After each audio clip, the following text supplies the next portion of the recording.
বন্ধুরা, ফিল্মি কায়দায় কারাগার থেকে আসামি পালিয়ে গেছে। তাও 1-2 জন নয়, 4 জন ফাঁসির আসামি পালিয়ে যেতে সক্ষম হয়েছে। বন্ধুরা, সিনেমার গল্প নয়, সত্যি ঘটনায় বলছি। তা আবার অন্য কোনো দেশে নয়, বাংলাদেশে ঘটেছে এই ঘটনা। ঘটনাটি ঘটে বগুড়ায় 25শে জুন মধ্যরাত আনুমানিক 3টার দিকে। চলুন বন্ধুরা, ঘটনার বিস্তারিত জানা যাক। আপনাদের জানাচ্ছি কিভাবে এই 4 জন ফাঁসির আসামি পালাতে পারল। কিন্তু তার আগে চলুন জানি পলাতক আসামিদের নামগুলো কি কি। মৃত্যুদণ্ডপ্রাপ্ত এসব কয়েদি 4 জন হলেন কুড়িগ্রামের ভুরুঙ্গামারী উপজেলার দিয়াডাঙ্গা এলাকার নজরুল ইসলাম মঞ্জু, নরসিংদীর মাধবদী উপজেলার ফজরকান্দি এলাকার আমির হোসেন, বগুড়ার কাহালু পৌরসভার মেয়র আব্দুল মান্নানের ছেলে মোহাম্মদ জাকারিয়া এবং বগুড়ার কুটুরবাড়ি পশ্চিমপাড়া এলাকার ফরিদ শেখ। বন্ধুরা, এবার জানাচ্ছি কিভাবে কারাগার থেকে পালিয়ে যান মৃত্যুদণ্ডপ্রাপ্ত 4 জন কয়েদি। পালানোর ক্ষেত্রে ওই 4 জন মৃত্যুদণ্ডপ্রাপ্ত কয়েদি অভিনব কৌশল অনুসরণ করেন। মঙ্গলবার 25 জুন দিবাগত রাত 3টার দিকে বগুড়া কারাগারের কন্ডেম সেলের ছাদ ফুটো করে এবং বেডশিটটিকে সিঁড়ি হিসেবে ব্যবহার করে প্রাচীর টপকে আসামিরা পালাতে সক্ষম হন। এই কাজে পরনের কাপড় ও বিছানার চাদর জোড়া দিয়ে রশি বানিয়ে দেয়াল টপকে পালিয়ে যান মৃত্যুদণ্ডপ্রাপ্ত 4 জন কয়েদি।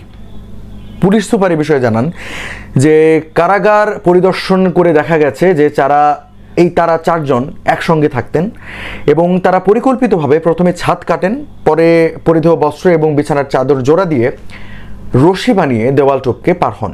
এরপর করতোয়া নদী পার হয়ে পালিয়ে যান। বুধবার মানে 26 জুন সকালে বগুড়ার পুলিশ সুপার সুদীপ কুমার চক্রবর্তী গণমাধ্যমকে এই তথ্য নিশ্চিত করেন। চলুন বন্ধুরা, জেনে নেই যে এই সমস্ত আসামিদের কপালে আসলে কি হলো। বগুড়ার পুলিশ সুপার সুদীপ কুমার চক্রবর্তী বলেন, ভোর 3:55 আমরা জানতে পারি বগুড়া জেলা কারাগার থেকে 4 জন মৃত্যুদণ্ডপ্রাপ্ত কয়েদি পালিয়েছে। খবর পাওয়ার পরপরই সদর থানা ও আভিযানিক দলগুলোকে সর্বোচ্চ সতর্ক করা হয়।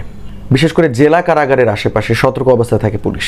এক পর্যায়ে বগুড়া জেলা কারাগারের পাশে আমাদের একটি আভিযানিক দল 4:15টার দিকে চাষিবাজারের মাছের আড়ত থেকে সেই পালিয়ে যাওয়া 4 জনকে ধরতে সক্ষম হয়। পরে তাদের ডিবি কার্যালয়ে আনা হলে 4 জনকে শনাক্ত করে কারা কর্তৃপক্ষ।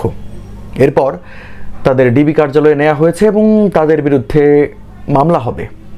মৃত্যুদণ্ডপ্রাপ্ত আসামিদের বিরুদ্ধে মামলাটাই আর কি হবে, মানে ফাঁসির আসামি তাকে আর কি মামলাটাই বা হবে। কিন্তু এক্ষেত্রে প্রশ্ন আসে কারা কর্তৃপক্ষের নিরাপত্তা ব্যবস্থা নিয়ে।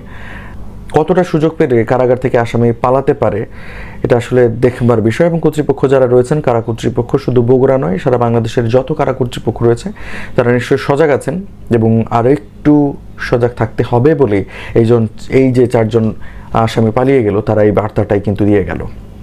বন্ধুরা, ভিডিওটি কেমন লাগলো তা কমেন্টের মাধ্যমে জানাবেন। আর এই ধরনের ভিডিও নিয়মিত পেতে ইফতেখারস ভয়েস চ্যানেলটি সাবস্ক্রাইব করে আমাদের সঙ্গে থাকুন। বিদায় নিচ্ছি আপনাদের হোস্ট রঞ্জু ইফতেখার।